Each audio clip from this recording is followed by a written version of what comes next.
这里是全中国存在感最低的省份，你在全网都很少能看到这个省份人的 IP， 甚至熟知这个省的故事，但是却不知道它在哪里，你信不信？可可西里无人区藏羚羊的故事，柴达木盆地丰富的资源和昆仑神山的传说。问你们一个问题，给你们2秒钟时间，不许查资料。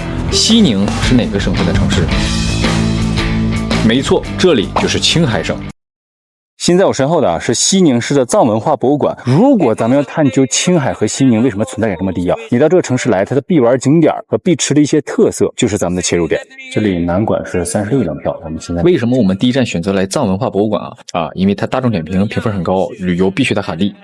开个玩笑啊，因为你来到青海以后，走在大街小巷会发现很多的少数民族，真的一点都不夸张。整个青海省的人口啊，藏族占了25%，可以说很大一部分都是藏文化，而且藏传佛教就发源于青海。正常我们应该去塔尔寺的，但是行程只有2-3天时间，只能在西宁市区里逛一逛。没来过这边的朋友们可能在网上看到了好多形象，就是藏族各种各样的衣服，其实他们都是不同地区的。这是过去藏族用这个燃料，石榴皮、核桃皮、蕨麻、大黄、藏红花，这都是燃料。咱们国家的56个民族里啊，其中青海能占到40多个，很多大家没有听过的少数民族啊，它都在这里。整个青海72万平方公里，人口只有594万，这相当于是什么一个概念呢？相当于7个韩国的大小，958个新加坡的大小，面积可以说是相当的广阔。不知道有没有山东和广东的朋友啊，可以来报个到。整个青海省的人口是594万，对吧？跟广东省的惠州市和山东省的聊城市人口其实差不多。对，你没听错，整个省的人口啊，也就跟你们这2个市的人口差不太多。其中呢，西宁作为省会，占掉了将近250万人口，近一半，人口几乎都集中在西宁。其实从这一点来看啊，它的存在感比较低，也是相对合理的。说实话，兄弟们，看完这里我更想去西藏了。这儿皮质的铠甲，还有藤盾，看吧，这个战马后面真是太帅了。这个就是世界最大的唐卡啊，长度是618米，宽高是2.5米，整个4楼的馆全被覆盖住了。从这个位置过来到这儿，我寻思里边可能稍微绕一个圈就过来了，然后就往那边去了嘛。结果我拐进来，还有这么长，一直往里推。天哪！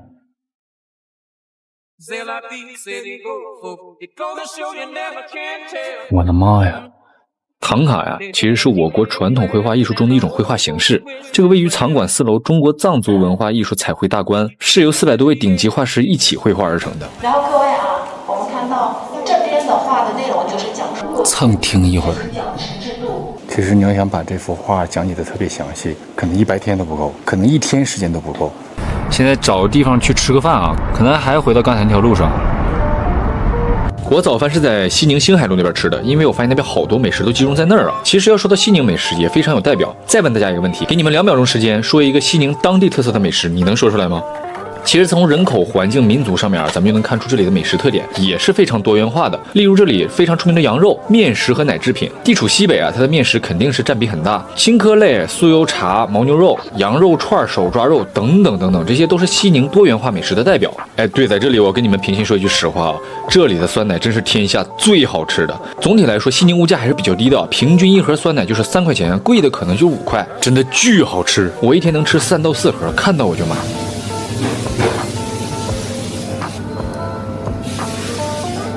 我发现就这边好吃的地方，好像都在这个叫星海路呢。我是被骗到这边来了，还是这边真的很好吃？有没有知道的当地朋友？冰面皮儿、酸奶、枣糕，这好啊，甜胚。这个枣糕是这样的，我第一次见到这样的枣糕，这是真枣糕，好像粽子，好像像什么桂花酒那个味儿似的，挺好。这个口感。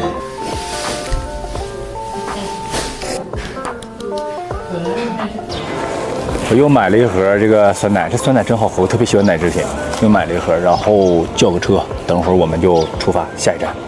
我发现咱们西宁当地的司机啊，都特别喜欢聊天，恰好给了我一个机会，从他们口中我们可以得知很多为什么青海的存在感这么低的原因。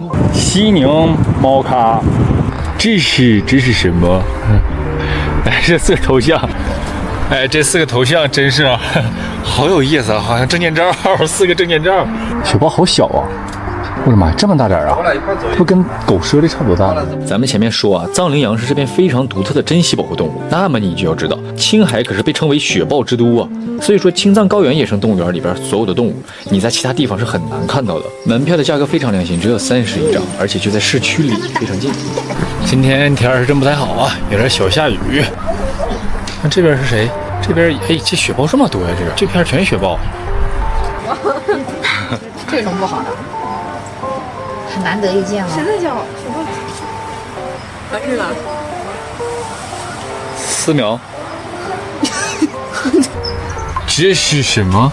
这是蛇狸。这个可是我们这边老熟客啊。我那边最多的现在好像就它了，也是森林里到处都是。完了，这雪豹看上了，猞猁我们那边有，就差这个藏狐和兔孙都不出来呀都。今天天儿不太好。完了啊！这边还是土多尘多，这边下完雨之后，整个包上全是泥。找了一个非常有特色的一个，应该是酒吧吧，给你们看一下。这个店真是好有特色啊！那这应该是个酒吧，然后很藏族风格。我天哪！我拿这个康巴奶茶鲜的1.5升的，这个好一点。素有的话有点喝不惯吧，你们啊，直接吃。就加奶茶的也是。啊，加奶茶也吃的话更好，不好吃，它是一点都不好吃。啊，一点都不好吃，我寻思这是干吃的呢。真的哇，这东西都好特色，都不知道点点啥。这是什么呀？脚满，酸奶脚满，就这雪麻，对，脚满。这个小酒吧真的是非常有特色，因为这是我第一次来青藏地区。但我最开始来这里啊，不是为了喝酒，为了是尝尝当地的酥油茶，还有一些藏巴特色，才选择来的这里。如果我在当地生活的话，我可能每周都会来一次这个酒吧，而且必须在晚上来。它这里边啊，就像一个小型博物馆一样。现在带你们下楼去溜达一圈。哟，这么多小猫，对，咱这养了5只呢。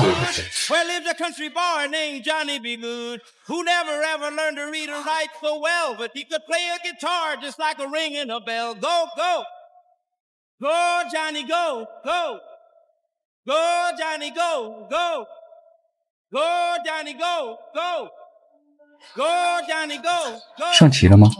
没有啊，还没有呢。酸奶酒满，这是糌粑。我之前在川西那边啊喝的那个奶茶，哇，真的巨好喝那个酥油茶。但是跟内蒙呼伦贝尔的，其实我感觉味儿可能大差不差，很像，都咸奶茶，酸奶干，你看酸奶酪，哟，小猫咪，脏吧。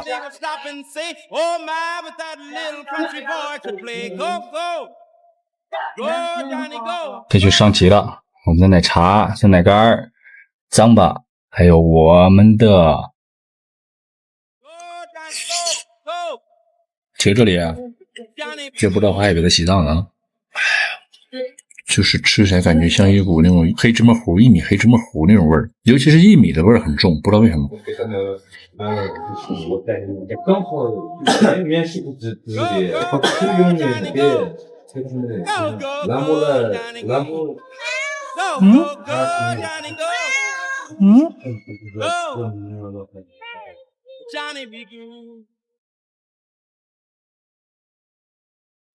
西宁作为古丝绸之路的必经之地，是一个交通要道，不同地区的文化都在这里相聚。青海呢，就像是一幅双面绣，一面是雪山草原上的藏文化长卷，一面是河湟谷地中伊斯兰文化的织锦，两者在同一片土地上啊，交织出了独特的文化之城，就是这里西宁。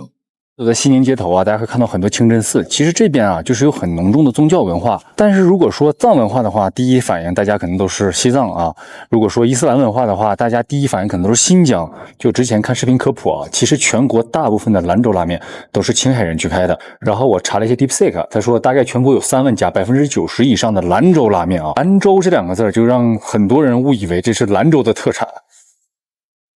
OK， 兄弟们，咱们已经逛了一天了。其实对于本期视频这个主题呀，答案已经非常明确了啊，就是青海它作为一个地理位置挺尴尬的一个地方。从特产上来说，牛羊肉它在全国的产量占比都很高啊，但是这个内蒙和新疆的牛羊肉啊，可能一直压它一头。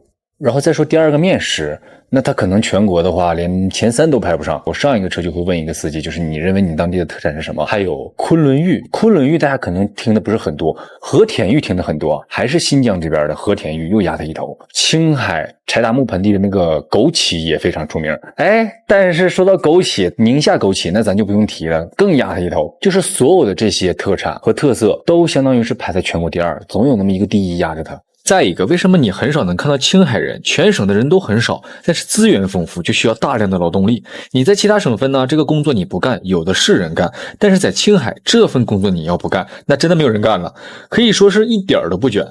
走了一大天下来，接触最多的就是当地司机师傅，每个人都很热情，向我介绍自己的家乡到底有多美，告诉我一定要多穿，千万不要感冒。其实青海省最美的季节啊，并不是现在，而是夏天。地处高海拔青藏高原，你能看到这里壮美的雪山，郁郁葱葱的森林和草原包裹着青海湖和茶卡盐湖，能看到壮丽巍峨的昆仑神山。这里就像它的文化和美食一样，国内所有独特壮美的景色也都在此相会。在其他城市还在争夺流量打造自己 IP 的时候，西宁啊给我的感觉更像是一位高原的隐士，不声不响，只等懂它的人来赴这场沉静而震撼的西北之约。